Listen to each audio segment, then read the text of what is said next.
All right, welcome to this explainer. Today we're diving into something literally mind-bending. We're taking an ancient text, specifically Surah 20, also known as Taha, and we're giving it a total reframe. Instead of just reading it as your standard historical narrative, we're going to explore how the text itself is actually a profound, step-by-step, structural blueprint for human psychology and consciousness. Here's our roadmap for this journey of consciousness. We'll start with a blueprint for consciousness, then stripping away the filters, illusions, and intermediaries, the archetypal slip, and finally, sustaining the connection. Let's get into it. Section 1. A Blueprint for Consciousness. Now, what's really fascinating here is the massive plot twist right at the very beginning of the text. Verse 22:2 explicitly states, "We did not send down upon you the Quran for you to be distressed." Right out of the gate, the text defines its whole purpose by telling us exactly what it's not. It sets up this rule that true accountability, real systemic balance, has to result in psychological equilibrium. It's about organic ease, for sure, not structural hardship. To really grasp this, we got to look at the Arabic root used for the word distress, which is shin ko ya. This root literally means wretchedness, fracture, immense strain, or just, existential distress. So, the absolute key takeaway here, if your approach to this text, or really your personal framework of guidance in general, is generating mental fragmentation or this sort of artificial rigidity, well, you're actually violating its core operational premise. The text is engineered to dismantle existential distress, totally not create it. All right, moving on to Section 2, stripping away the filters. So, you're probably familiar with the story of Musa or Moses, but here it actually acts as an architectural model for personal awakening. It outlines a highly specific psychological expedition. First up, he perceives a fire. The Arabic word here is anastu, which means to acutely perceive or get intimately aware of this intense, transforming energy. Second, he's commanded to strip off his sandals. And third, when he's faced with this massive task, he literally prays to have his chest expanded. It's about achieving the cognitive freedom to process intense reality, rather than just shutting down into defensive fear. And let's talk about that second step, taking off the sandals. Obviously, we're not just talking about footwear here. It's a real game changer of a metaphor. Sandals are man-made constructs, right? We wear them to buffer ourselves from directly touching the earth. So, being told to remove them is a command to strip away all those mediated layers, cultural assumptions, modern distractions, traditional filters, the whole shebang. It is an absolute requirement if you want to engage directly and rawly with pure reality. But as we all know, sustaining that raw connection is super difficult, which brings us to Section 3, illusions and intermediaries. We see this antagonist so perfectly in the clash between Musa and the sorcerers. The text uses the specific word yukhayalu for the sorcerer's magic, meaning to project a phantom reality or just imagine an illusion. And it brilliantly contrasts these deeply manipulative institutional structures against Musa's staff, which represents root reality. It basically proves that man-made religious or societal fabrications, they have zero intrinsic substance.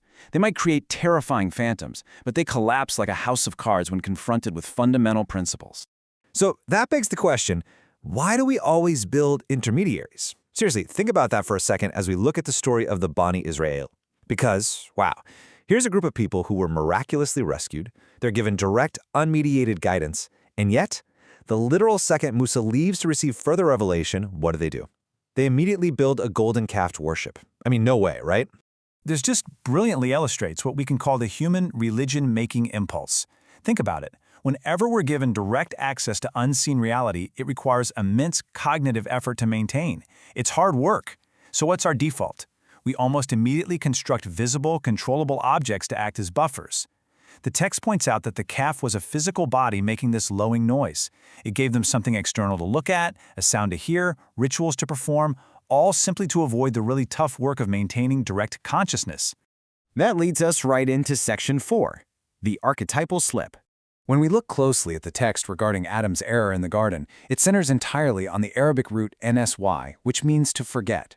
So the original slip wasn't about a literal apple. Actually, scratch that. It was simply forgetting the guidance and slipping into a state of heedlessness, basically going on autopilot.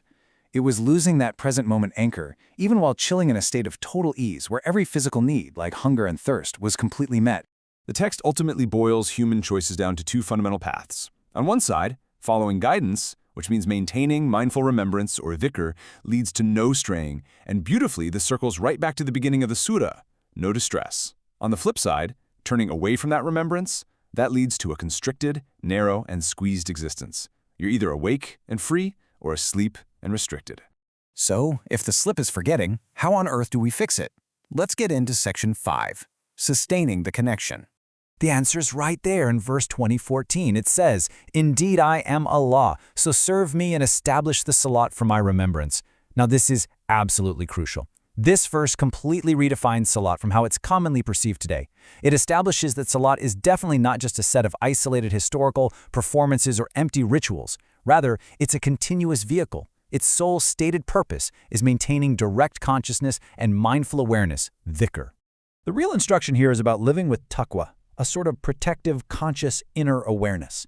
As the Surah details, this means maintaining a continuous inner orientation throughout every single chaotic cycle of your day and night. It means practicing patience over what people say and not getting sidelined by the shiny attractions of immediate life. Ultimately, it's about replacing the heavy burden of outward, empty rituals with a flowing, continuous state of integrated clarity. When we zoom out and look at the big picture, we see the core matrix of Surah 20. It maps this incredibly clear developmental path.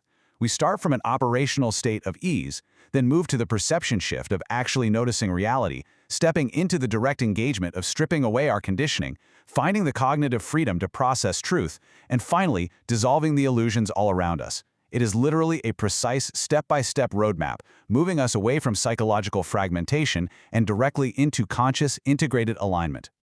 Earlier, we talked about Musa taking off his sandals to step onto sacred ground. So as we wrap up this explainer, I want to leave you with this provocative thought. What sandals do you need to take off today? What cultural buffers, man-made intermediaries, or psychological distractions are currently keeping you from standing on the sacred ground of your own reality? Really think about that. Keep learning, keep questioning, and keep expanding your consciousness. Thanks for joining me.